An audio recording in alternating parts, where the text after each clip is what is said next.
Hello and welcome. Let's chat watches. I'm extremely excited for this video. It has been months in the making. For the first half of the video, I'm going to show you my latest DIY watch that I designed and built and talk a little bit about the inspiration. And for the second half of this video, I get to announce a collaboration that I've done with Christopher Ward on a limited edition run of 30 special watches. I did not know that something like that was possible. I am super excited about it. There's a link below if you want to reserve your spot in line. So I'll talk about the design thinking behind that special edition in the second half of this video. So first, a bit of background. I'm not a designer, I'm an engineer. I work in the automotive field on sensors for autonomy and ADAS applications. But I've always really liked art and design and photography. And as an engineer, I've got some exposure to the design world. So this is an interior that I built with a bunch of students from the Art Center College of Design. And this is a concept car that I got to work on. I wasn't doing anything cool in the concept car. I was doing wire routing and ducting and stuff, but still, those are rolling art pieces. And so I loved it. And as someone who loves art and who is an engineer, it makes sense that I really like watches. They're the collision of those two worlds. And I was also gifted a watch when I was younger, and so I think that compared to some of my other projects, I care more about watches because they can be handed down, they have a sense of permanence to them. And a lot of the other projects that I do, like computer builds and things like that, tech is kind of disposable in a way that watches aren't. So when I'm doing watch designs and stuff, I think I care a little bit more. I think there's something to be said for designing and working on a product that lasts a long time as opposed to a really cool PC build that will be outdated in 5 years. The first watch I ever tried to design is here. It had a custom hand-fired dial that I did in my kitchen and a 3D printed case. After that, I designed this watch. So I've got a couple of them. I was experimenting with different types of 3D printed metals. And so I've got a bunch of different colors that I made. It's kind of almost like an alternative reality take on a dress watch. And apart from the hands and the total lack of waterproofing, I was pretty proud of the design. So after that watch, I needed to figure out what watch category I should attempt next. And at the time it was summer. These things take time. And I was wearing this tag that was handed down to me from my dad a bunch. And it was the first time that I really enjoyed wearing a metal bracelet watch. In the past, I've preferred leather or rubber, but I really liked it. So I decided to take a stab at doing a summer all-metal sports watch. And this is what I came up with. This is an all-titanium watch, and it is trying to take some of the rugged, bold elements from the tag and mix them with some of my design themes and learnings from the first two watches. So the bezel has 12 sides, inspired by the 12-sided bezel on the tag. And another nod to the tag is the crown, which is a titanium Tag Heuer replacement crown. But then you'll see that the indices are the same part as the case. So the minute indicators and the hour markers are all baked into this single monoblock 3D printed titanium chunk. And that was really trying to take the monolithic, it's all one piece idea that I first explored in the second watch design.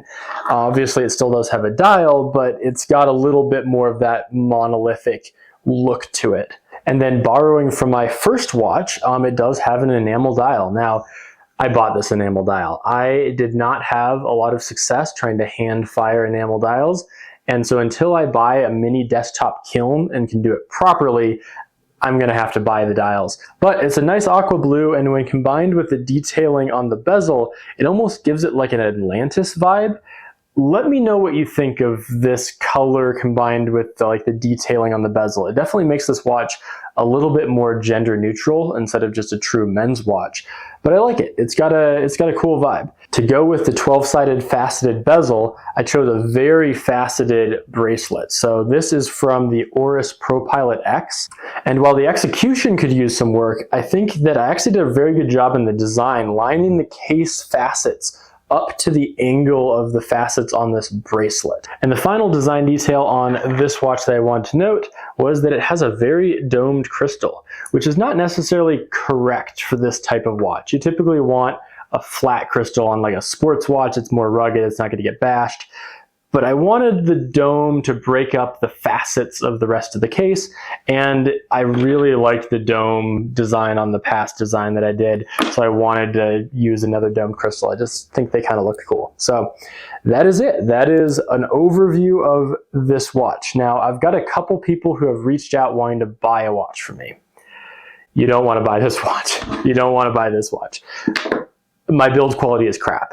I'm really working on it. I'm trying to learn waterproofing. I'm trying to, make these things more durable, more rugged.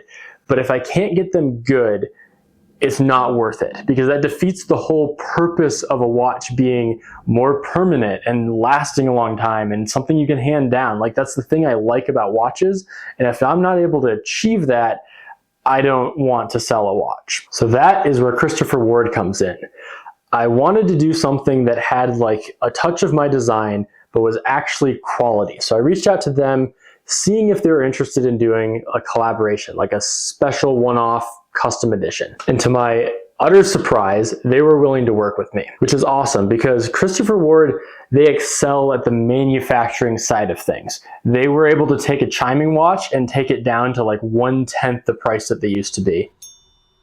They consistently have finishing that's punching above their price bracket. And based on seeing interviews with their CEO and talking to some of the representatives, I trust their ability to build a good watch that lasts. So we decided to do a custom special edition version of the 12, which is their integrated bracelet watch. Coincidentally, this has 12 sides, so it's a nice nod to the past watches I've been referencing.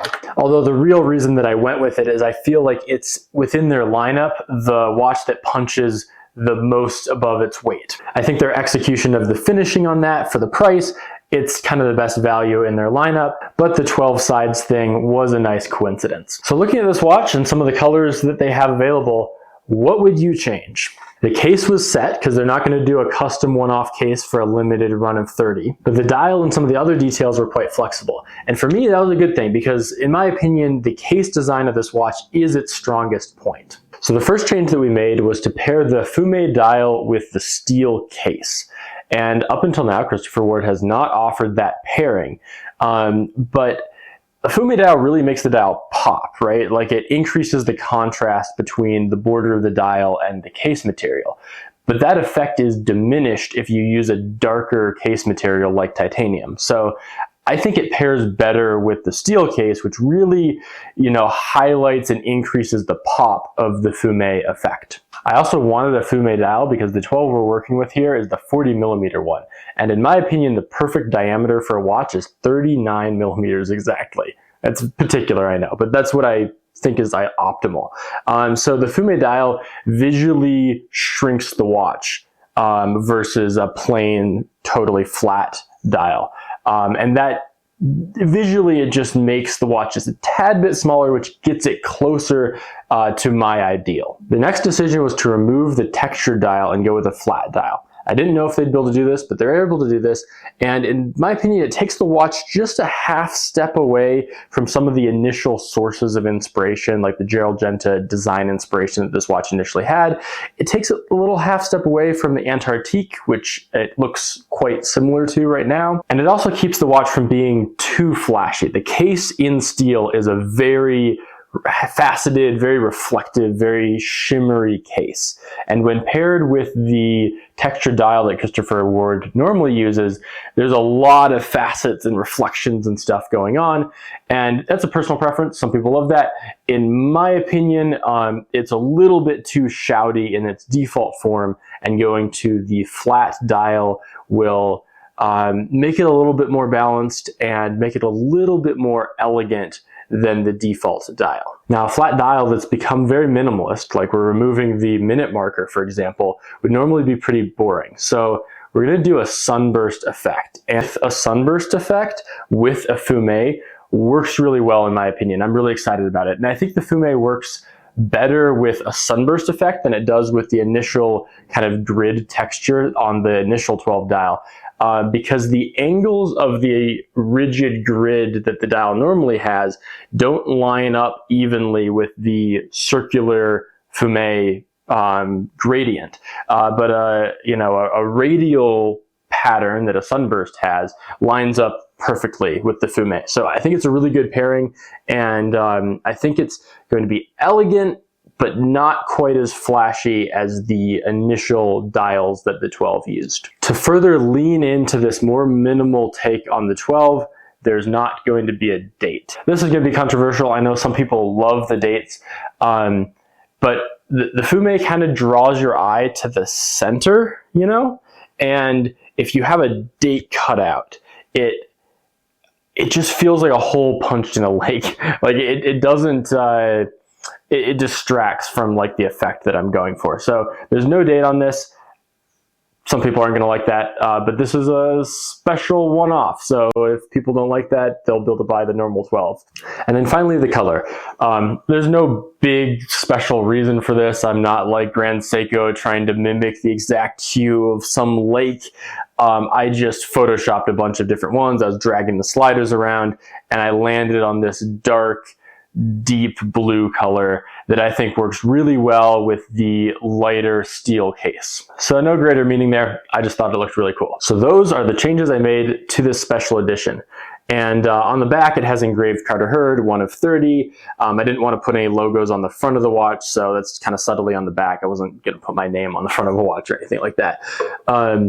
And I think that the reason Christopher Ward was willing to work with me on this collab is that it's different enough from their regular lineup of the 12 colorways. So hopefully the Venn diagram of people who are interested in this version of the 12 doesn't overlap too much with their buyers for the default version of the watch. I think that's why they were willing to try this, you know? Try a flat dial, more minimalist, potentially more elevated, simple version of the 12 base watch. So if you're interested, there's a link below to a survey. You'll fill that out, and that'll reserve your spot in line. It's not a commitment to buy, it just reserves your spot. The first 30 people will get a link to go to the Christopher Ward website and buy the watch. And then if not all of those 30 people buy one, then we'll keep moving down the list and sending out that link. Everything in the sale will be handled through Christopher Ward. The warranties through Christopher Ward. It's all professionally handled by them. I'm not selling this. I'm not shipping it. I'm not warranting it, which is what you want. And before we close this video, I want to just give some candid thoughts about this whole thing. First of all, if you're part of my regular audience who watches this channel for like BattleBots builds, you might be very shocked by the price of this thing.